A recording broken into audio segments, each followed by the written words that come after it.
નમસ્કાર, world media ન્યૂઝમાં આપનું સ્વાગત છે। હું છું સફી શેખ। જોઈએ આજના નવા સમાચારો। ઢાઢર નદી બની મોતની નદી, હજારો માછલીઓના મોતથી પર્યાવરણ પર ગંભીર સવાલ। ભરૂચ જિલ્લાના આમોદ ઢાઢર નદીમાં હજારો માછલીઓના મોતથી ભારે ચકચાર મચી છે। દાદાપોર ગામ નજીક નદીમાં મૃત માછલીઓના ઢગલા જોવા મળતા સ્થાનિકોમાં રોષ ફાટી નીકળ્યો છે।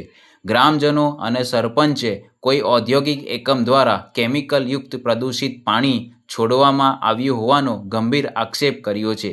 જો આ આશંકા સાચી સાબિત થાય તો આ માત્ર પ્રદૂષણ નહીં પરંતુ પર્યાવરણ સામેનો ગંભીર અપરાધ ગણાશે। જો કે આ અંગે તંત્ર તરફથી હજુ સુધી કોઈ સત્તાવાર પુષ્ટિ કરવામાં આવી નથી।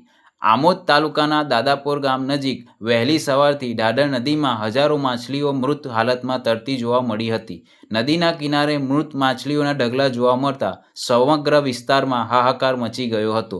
ઘટનાની જાણ થતાં ગ્રામજનો મોટી સંખ્યામાં સ્થળ પર ઉમટી પડ્યા હતા। સ્થાનિકોનો આક્ષેપ છે કે કોઈ ઔદ્યોગિક એકમે કેમિકલયુક્ત પ્રદૂષિત પાણી નદીમાં છોડતા પાણી ઝેરી બન્યું અને તેના કારણે હજારો નિર્દોષ જળચર જીવોના જીવ ગયા। જો તપાસમાં આ વાત સાચી સાબિત થશે તો તે પર્યાવરણના કાયદાનો ગંભીર ભંગ અને માનવ બેદરકારીનું મોટું ઉદાહરણ બનશે।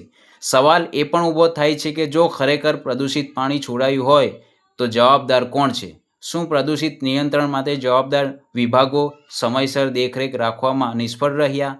અને જો આ અગાઉ પણ આવી ઘટનાઓ બની હોય તો તેના પર શું કાર્યવાહી થશે?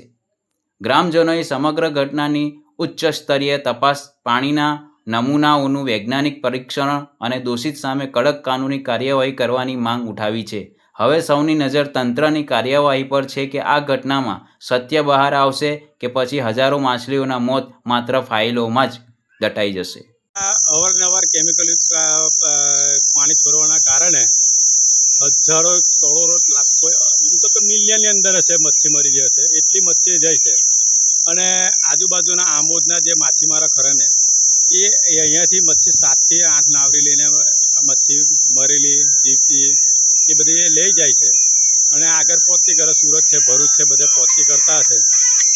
એ મચ્છી કેમિકલયુક્ત મચ્છી ખાવાના કારણે લોકોને ઘણા રોગ થવાની સંભાવના છે। કેન્સરના જેવા રોગો થાય, એસિડિટી જેવા રોગો થાય, ઘણા બધા રોગો થવાની સંભાવના છે।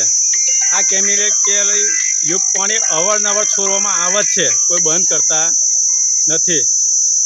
આ તંત્ર કોઈ એની સામે કોઈ જોતું નહીં, આ નદી સામે કોઈ જોવાય નહીં આવતું, કોઈ સેમ્પલ લેવાય નહીં આવતું, કોઈ તંત્ર કોઈ ક્વોલિટી કંટ્રોલવાળા કે કોઈ બી અધિકારી અત્યાર સુધી વારંવાર એક વખત રજૂઆત હોય કરેલી છે કે કેમિકલયુક્ત પાણી છોડે છે, ખાલી આવીને એક વખત નાહી ગયેલા વંસરા બીચ પરથી, અત્યાર સુધી બીજા કોઈ આવ્યા નથી। સરપંચ, આ પાણી કેટલાક લોકો પીવાની અંદર ઉપયોગ કરતા હશે?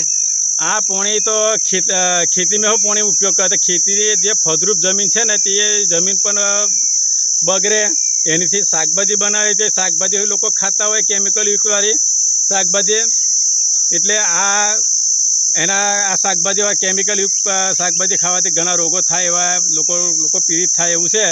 એના કારણે હું આજે નદી કિનારે જોવા આવ્યો કે કેટલું કેમિકલયુક્ત, મને ગામ લોકોએ કીધું કે બહુ મચ્છી મરી જાય, કાલ પાછી નદી ભરાઈ જતી। એના કારણે ખરેખર આજે તમે તમારી નજરો સામે દેખશો કે મચ્છી જાય છે 5 કિલો 10 કિલો નંગ મરેલા, આવા હજારો જીવ મરી ગયા હશે। બીજી કઈ જાતિઓ અહીંયા આગળ આ પાણી પીવા આવે છે? જાતિ તો વાંદરા છે, મોર છે, બધા જ પક્ષીઓ છે। અને એમાં એ હોય અમને નહીં દેખાતા, આ મગરો તો અહીંયાથી આ સિટી પર અમે ઊભા રહ્યા હતા, અહીંયા ઊભું ના રહેવા, તરત મગર આવીને આપણે ખેંચી જાય એવી સંભાવના હતી।